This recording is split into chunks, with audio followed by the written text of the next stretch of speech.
Ini Ustadz Felix ya. Musik ini kan bisa disebut nggak bisa dihindari itu ya. Betul. Nggak bisa dihindari. Anak saya itu mau nggak mau ketika dia buka apapun ya, bersentuhan pasti dengan musik. Teman-temannya terutama kalau sekarang ini kalau remaja itu musik Korea ya. Musik Korea itu kan nggak bisa, seolah-olah nggak bisa ditolak tuh musik.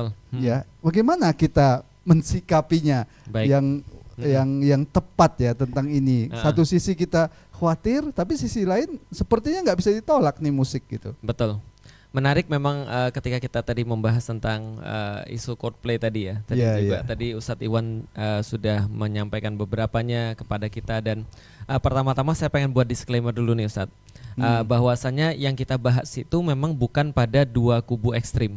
Artinya orang-orang kayak kita lah yang nggak mungkin beli tiketnya karena kita nggak punya uang gitu kan. Karena kita memang tidak ada urusan dengan itu, dan kita sudah jelas posisinya di mana, dan seperti apapun promotor ataupun iklan ingin mempengaruhi orang-orang kayak kita, ya tetap aja bagi kita ini adalah sesuatu yang nggak mungkin kita datang. Ini adalah ekstrim satu. Tapi kalau Ustadz Felix dikasih tiket gratis mau datang nggak? Kayaknya saya jual tadi. Untuk mencari keuntungan itu. Nah jadi itu kayaknya kita nggak mungkin datang, betul. Dan juga kita juga tidak berbicara pada ekstrim satunya lagi. Yang kita mau ngomong apapun dia pasti datang saat. Artinya orang-orang kayak gini memang menganggap bahwa orang-orang kayak gitu tuh berlebihan, sebagaimana mungkin kita juga menganggap mereka juga berlebihan. Bagi kita ngabisin 30 juta untuk beli satu tiket ya untuk nonton cuma sekedar konser aja, dan itu pun berebutan sampai hebohnya luar biasa. Itu kan bagi kita berlebihan, tapi bagi mereka ketika kita bahas ini juga berlebihan. Nah jadi ini adalah tidak kita bahas dua sisi ekstrim yang berbeda ini. Tapi saya pikir obrolan-obrolan kita ini akan sangat bermanfaat bagi orang-orang yang in between, orang-orang yang mungkin mereka masih mempertimbangkan, mereka masih mencari tahu, mereka masih bisa untuk menerima referensi-referensi, masukan-masukan. Maka apa yang kita bicarakan ini insya Allah dari tadi Ustadz Iwan juga sudah menyampaikan, insya Allah jadi sesuatu yang sangat berharga bagi mereka tentang pembahasan-pembahasan yang lebih luas daripada cuma sekedar isu Coldplay dan konsernya itu. Nah dan karena itulah kita juga berurusan dengan yang tadi disampaikan, bagaimana dengan musik ini, karena memang ini adalah sesuatu yang lebih luas daripada hanya sekedar isu konser Coldplay. Bagi saya memang tidak hanya musik Ustadz, tapi yang sudah menjadi bagian daripada kehidupan manusia itu adalah hiburan. Entertainment, dan entertainment ini punya banyak sekali bentuk. Bentuk yang paling sederhana entertainment yang sering dinikmati oleh semua orang itu adalah, dan di umur-umur kita itu bola. Jadi kita mengikuti misalnya Premier League, kita mengikuti Serie A, dulu kita punya tim kesenangan masing-masing dan seterusnya. Dan walaupun kita juga mengerti bahwasanya tidak ada satupun yang namanya entertainment atau hiburan tuh itu tidak ada satupun yang bebas nilai, apalagi musik yang memang kemunculannya pun sudah merupakan bagian daripada perjuangan gitu maksudnya. Nah itu entertainment dalam bidang yang lain. Kalau orang nggak senang bola ya nonton film, movie, mereka misalnya pergi ke bioskop, mereka pergi ke layar tancap kalau kita, atau misalnya sekedar mereka menikmati di layar kaca, atau menikmati sekarang streaming. Ini adalah juga bentuk-bentuk hiburan, atau bentuk-bentuk hiburan yang lain seperti musik yang juga memang tidak bisa untuk dihindari. Artinya semua bentuk hiburan ini adalah bagian yang integral daripada hidup manusia, yang saya pikir cuma sekedar porsinya aja. Kalau ada orang-orang yang misalnya sibuk, ya porsinya tidak terlalu banyak. Kalau ada orang-orang yang tidak terlalu sibuk, berarti porsinya biasanya banyak nih entertainment Ustadz. Ada orang-orang kayak saya dulu yang sebelum saya masuk Islam itu entertainment semua hidup saya. Jadi kalau pernah Ustadz Fatih Karim masuk ke kamar saya tuh, kamar saya ada banyak sekali poster-poster, poster anime, poster bola dan segala macam. Karena hidup saya tidak ada yang lain selain hiburan. Kalau dulu teman kos saya itu penggemar John Lennon. Wah, semua John Lennon berarti John Lennon semua. Ya, ada kacamata. Tiap pagi, tiap sore sampai malam saya dengar lagu Imagine. The Beatles. Oh, The Beatles. Iya. Ya, betul. Seperti itu, luar biasa memang. Benar, karena memang kita waktu itu ya saya secara pribadi ya belum Muslim. Tapi ketika saya masuk Islam lalu bersentuhan dengan dakwah, ya otomatis itu mengganti hidup saya. Sehingga entertainment hanya menjadi sekadar cuma playlist kecil MP3 mungkin ketika waktu saya masih kuliah, yang mungkin kita puterin ya di waktu-waktu sesempatnya selain daripada aktivitas-aktivitas kita yang lain. Atau misalnya kalau ada orang sudah mulai bekerja, dia sudah mulai punya tanggung jawab yang lebih banyak, maka mungkin game-game yang dia mainkan atau bola-bola yang dia tonton, dari misalnya dia nungguin 90 menit cuma sekarang highlight aja, sekarang cuma lihat golnya aja udah seneng gitu kan ya. Nah, jadi ini entertainment. Musik juga sama Ustaz. Bagi kita musik ini adalah bagian daripada hiburan. K-drama, K-pop dan segala macam ini juga semua bagian daripada hiburan. Sebelum kita membahas tentang nilai daripada hiburan itu, maka hiburan akan menjadi sesuatu yang tidak terlalu berbahaya andaikan memang dia tetap diposisikan sebagai hiburan. Artinya kalau kita perlu penghibur, ya tolong dong hibur saya gitu kan ya. Mungkin ya tadi levelnya beda. Kalau misalnya Rasulullah ditanya hiburannya apa, beda dengan kita. Kita mungkin nonton dengan bioskop. syair dulu Nah, Rasul minta wahai Bilal hibur saya dengan azan, atau misalnya wahai Ibnu Mas'ud hibur saya dengan bacaan Quran. Kalau di Melayu itu dengan pantun. Dengan pantun. Nah, pantun. Itu kan cakep gitu kan. Nah, misalnya itu adalah hiburan-hiburan. Nah, terlepas daripada tadi besar kecil ataupun porsi hiburan tadi, hiburan akan menjadi tidak berbahaya andaikan tetap diposisikan sebagai hiburan. Saya pikir yang menjadi problem besar bagi anak-anak muda zaman sekarang adalah ketika hiburan ini sudah menempati posisi lebih daripada hiburan. Saya melihat posisinya sudah sampai pada itikaf. Sudah pada sesembahan. Nah, jadi ketika misalnya di dalam Al-Quran, jawabkan ini. Iya, gimana betul. Maksudnya itu? Maksudnya gini. Jadi ketika di dalam Al-Quran itu Nabi Ibrahim pernah bertanya pada ini orang-orang yang menyembah berhala pada saat itu dengan pertanyaan yang sangat menarik. Ma hadhihi tamathilul lati antum laha akifun. Apa ini sesembahan ini atau tamasil ini, permisalan atau hiburan ini yang Anda ini beritikaf kepadanya. Nah, jadi Nabi Ibrahim memakai kata itikaf di situ. Kalian tuh beritikaf kepada dia. Kenapa beritikaf? Ketika saya baca, ulama-ulama menjelaskan, itikaf itu ada 2 syarat. Pertama adalah mereka sangat manteng sampai mereka melupakan segala sesuatu yang lain. Jadi mau ada hujan, mereka tetap ada di depan patung. Ada panas, mereka tetap di depan patung. Ada orang terjadi apapun, mereka tetap di depan patung. Itu yang pertama, manteng di situ dan sangat fokus di situ. Yang kedua adalah mereka kalau diganggu marah. Nah, ini adalah ciri-ciri orang lagi beribadah, Ustaz. Jadi kayak kita bisa sholat kan kita harus fokus, Ustaz. Mau ada apapun kita fokus. Kayak kemarin ada yang gempa, tetap aja dia jadi imam sholat. Ada kucing naik, dia tetap aja jadi imam sholat. Nah, ini adalah beribadah. Yang kedua kalau diganggu marah, Ustaz. Nah, ini ciri-ciri orang sudah beritikaf nih, Ustaz. Nah, hiburan akan menjadi problem kalau dia sudah beritikaf. Ibu-ibu gara-gara kayak drama ada kasus anaknya meninggal nggak dikasih makan. Nah, itu ada kasusnya. Atau misalnya anak-anak ketika misalnya ibunya minta tolong beliin ibu garam dong. Nanti Bu, ini lagi tanggung, nggak bisa diberhentiin misalnya, dan seterusnya. Nah, ini menjadi problematika. Termasuk dalam kasus konser Coldplay ini. Nah, saya melihat bahwa hiburan ini sudah naik levelnya, bukan hanya menjadi sebuah hiburan untuk sebagian orang ya. Betul, untuk sebagian orang. Nah, sehingga kepada orang-orang yang tadi seperti Ustadz bilang, anak kita misalnya ada yang senang musik ataupun segala macam, saya pikir ya itu dikembalikan pada hukum musik awal. Karena kalau berbicara tentang musik, memang betul tidak ada satupun musik yang bersifat bebas nilai. Maka di dalam Islam dulu musik-musik juga digunakan sebagai tujuan-tujuan tertentu.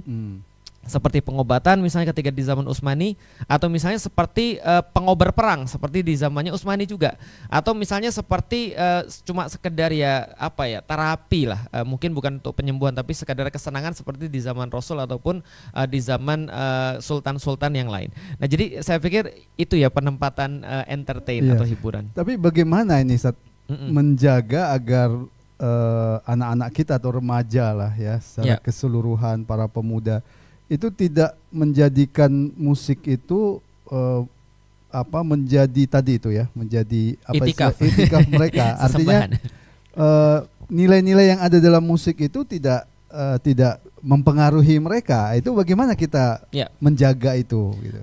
Saya pikir ini memang tantangan luar biasa ya. Karena pertama berkaitan lagi dengan konser Coldplay. Masanya saya berbeda dengan masanya Ustadz Farid. Berbeda lagi mungkin dengan masanya orang tua kita. Di masa sekarang itu yang paling kentara adalah setiap orang tuh akan diserbu dengan ribuan channel.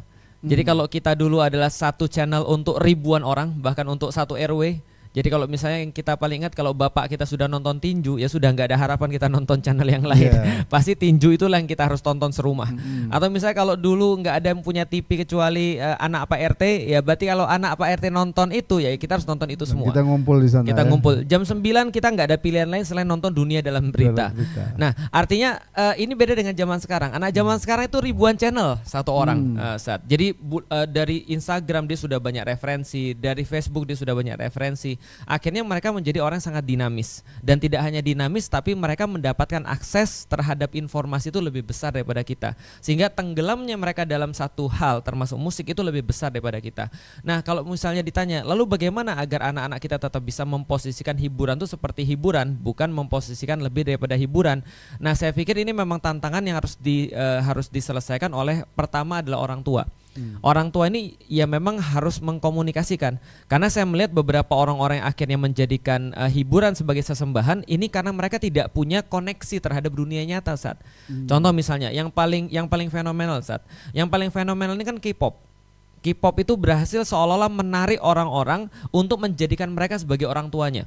Contoh misalnya ada satu kasus BTS tuh punya satu lagu namanya Self Love, Ustaz. Jadi love yourself. Jadi cintai dirimu sendiri. Nah, ini yang digait siapa? Yang digait ini adalah orang-orang yang dia merasa dia nggak dapat cinta di rumah, dia nggak dapat perhatian di rumah. Dia melihat orang tuanya itu kayak monster, orang tua yang hanya menuntut, orang tuanya yang mengkritik, orang tua yang tidak bisa memberikan solusi bagi kehidupan dia. Dia benci hidupnya, Sat. Sebagaimana dia benci juga orang tuanya, dia benci seluruh lingkungannya. Tiba-tiba ada BTS datang, orang-orang ganteng-ganteng joget-joget. Lalu kemudian bilang bahwasanya kamu harus mencintai dirimu sendiri apa adanya. Siapapun kamu harus mencintai dirimu. Seolah itu penawar dari kesusahan mereka. Lebih, ya? Sat, hero, Sat. Dia jadi sebuah pahlawan di situ. Nah, artinya dia walaupun ditarik. Walaupun nggak pernah ketemu sebenarnya. Walaupun nggak pernah ketemu, Sat. Tapi ternyata lewat seluruh koreografi ataupun kemudian lirik, lalu kemudian cara penyampaian, ini seolah-olah dia sangat terikat dengan itu, sehingga ini menjadi sebuah candu bagi dia, Sat. Karena dia menganggap bahwa inilah yang peduli sama dia, sedangkan kalian nggak peduli sama aku. Ya, artinya bagaimana orang tua memperlakukan anak itu punya pengaruh besar juga, ya. Betul, Ustaz. Artinya komunikasi kalau seandainya nggak ada, sudah pasti itu akan direbut oleh orang lain. Kalau seandainya seorang ayah atau ibu gagal berkomunikasi atau gagal punya satu jalur untuk bisa saling tukar pikiran dengan anaknya, ini sudah bisa dipastikan anak ini akan diambil oleh yang lain. Apakah itu oleh musik, apakah itu oleh film, apakah itu oleh grup-grup yang lain yang lebih berbahaya seperti LGBT dan seterusnya. Nah, ini sudah bisa dipastikan. Maka yang pertama adalah komunikasi memang, Ustaz. Kemudian musik itu kan tadi mengandung nilai, ya. Nah, bagaimana kemudian itu bisa diseleksi oleh anak-anak kita kalau mereka itu tidak punya nilai yang benar gitu, ya. Bagaimana Ustaz Felix melihat ini? Ya, saya mengambil diri saya sendiri, Ustaz. Dulu ketika saya masih SD saya sudah dengar musik. Dan saya menjadikan musik itu sebagai alat saya untuk belajar bahasa Inggris. Yeah. Dengan sendirinya saya mengambil makna-makna di dalam lirik-lirik itu, yang akhirnya sedikit banyak mempengaruhi saya. Ada beberapa quotes yang saya masih ingat sampai sekarang misalnya, yang itu dalam tanda kutip berguna untuk hidup saya di masa itu. Nah, ketika itu saya suka banyak sekali lagu, mulai dari lagu Inggris, lagu Jepang, lagu Indonesia dan segala macamnya. Dan saya tidak punya pisau bedah apapun. Semua yang saya anggap baik itu saya terima, saya ambil. Nah, tapi kemudian ketika saya sudah masuk Islam, lantas saya sudah memiliki pisau bedah, maka kita bisa tahu yang mana kita hanya tempatkan sebagai hiburan. Nah, maka itu berlaku tadi. Iya, saya suka Manchester, tapi perkara dia Red Devil, perkara dia adalah setan merah, itunya tidak kita ambil. Perkara dia misalnya